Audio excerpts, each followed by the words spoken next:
Concept base question பார்க்க போறாங்க. அது என்ன கான்செப்ட் பேஸ் கொஸ்டின் அப்படின்னா, கேள்வியை தெளிவா புரிஞ்சுக்கிட்டு நம்ம ஆன்சர் பண்ணணும். சரிங்களா? ஒரு கார்டன் இருக்கு. அந்த கார்டன்ல 10 rose 12 columns of mango trees. ஒரு மாம்பழ மரம் இருக்கு. அதை வந்து 10 ரோஸ் 12 காலம்ஸ்ல வந்து வச்சிருக்காங்க. சரிங்களா? அது என்ன 10 ரோஸ் அப்படின்னா, ஃபர்ஸ்ட் ரோ செகண்ட் ரோ ஸ்கூல்ல படிச்சிருப்போம் இல்லைங்களா? அதாவது முதல் பெஞ்ச் எந்திரி, ரெண்டாவது பெஞ்ச் எந்திரி, மூணாவது பெஞ்ச் எந்திரின்னு இதுதான் வந்து நம்ம ரோன்னு சொல்லுவோம். காலம்னா நம்ம இந்த மாதிரி சொல்லுவோம். சரிங்களா? இப்போ நான் ஒரு புரிதலுக்காக ரோஸ் அப்படிங்கறத நான் இந்த மாதிரி எழுதுறேன். 10 ரோஸ், இதை வந்து 12 காலம்ஸ் அப்படின்னு நம்ம சொல்லுவோம். சரிங்களா?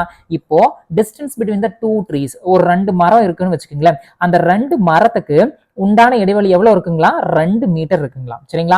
And distance of 1 metre is left from all sides of the boundary of the garden. இப்போ ஒரு தோட்டம் இருக்குன்னு வச்சுக்கோங்களேன். அந்த தோட்டத்துல நம்ம வேலி ஓரத்துலலாம் மரம் நட மாட்டோம். இங்க ஒரு 1 மீட்டர் கேப், இங்க ஒரு 1 மீட்டர் கேப், இங்க ஒரு 1 மீட்டர் கேப், இங்க ஒரு 1 மீட்டர் கேப் விட்டு இந்த மாதிரி இந்த இடத்துல ஒரு புரிதலுக்காக எழுதியிருக்கேன். ஒரு மரம் நெட்டிருக்கு. அதாவது எல்லா மரத்தையும் நெட்டுறாங்க. ஒரு கேப் விட்டுருக்காங்க 1 மீட்டர் 1 மீட்டர் சுத்தி எல்லா பக்கமுமே. சரிங்களா?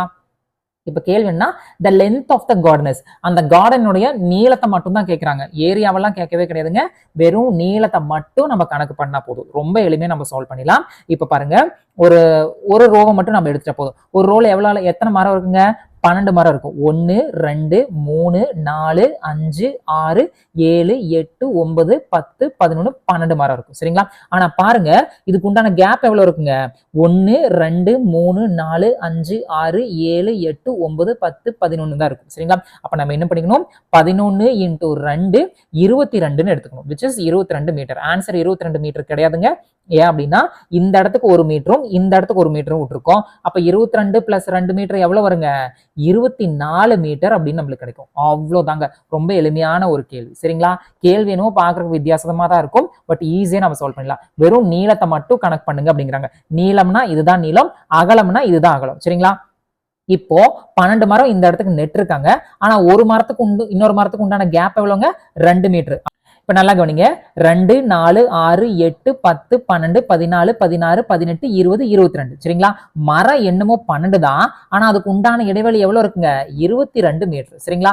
அதுக்கப்புறம் இந்த வேலி ஓரத்துல வந்து ஒரு மீட்டர் விட்டுருப்போம்ல. இந்த பக்கம் 1 மீட்டர், இந்த பக்கம் 1 மீட்டர். அந்த 1 மீட்டர் 1 மீட்டர் சேர்த்துனா என்ன வருங்க? 2 மீட்டர்னு வரும். அப்ப 22 பிளஸ் 2 24. அவ்வளவுதாங்க. இந்த லென்த் வந்து ஈஸியா நம்ம வந்து கால்குலேட் பண்ணிடலாம். சரிங்களா? அவங்க பிரெத்தோ ஏரியாவோ கேட்கவே கிடையாது. ஏரியா அப்படின்னா தான் நீளம் மற்றும் அகலம் நம்ம கணக்கு பண்ணணும். நம்ம இந்த இடத்துக்கு வந்து வெறும் நீளத்தை மட்டும் கண்டுபிடிச்சா போதும். இங்க சில பேருக்கு வந்துட்டு 10 ரோஸ் இருக்கு, அது வெறும் 24 மீட்டர் மட்டும் எப்படி வரும் அப்படின்னா அவங்க அதெல்லாம் சொல்லவே இல்லை. ஜஸ்ட் நீளம் மட்டும் தான் கேட்கறாங்க.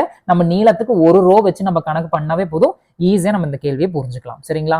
இதுதான் எக்ஸாம் ஹால்ல இப்படி எல்லாம் கேள்வி வந்தா நம்ம வந்து சிந்திச்சு செயலாற்றணும் அப்படிங்கிறது. ஸோ இந்த கொஸ்டின் உங்களுக்கு தெளிவா புரிஞ்சிருக்கும் நம்புறேன். அப்ப இந்த கேள்விக்கு என்ன ஆப்ஷன் வருங்க? ஆப்ஷன் சி 24 மீட்டர்னு வரும். கரெக்டா போட்டவங்களுக்கு சபாஷ்.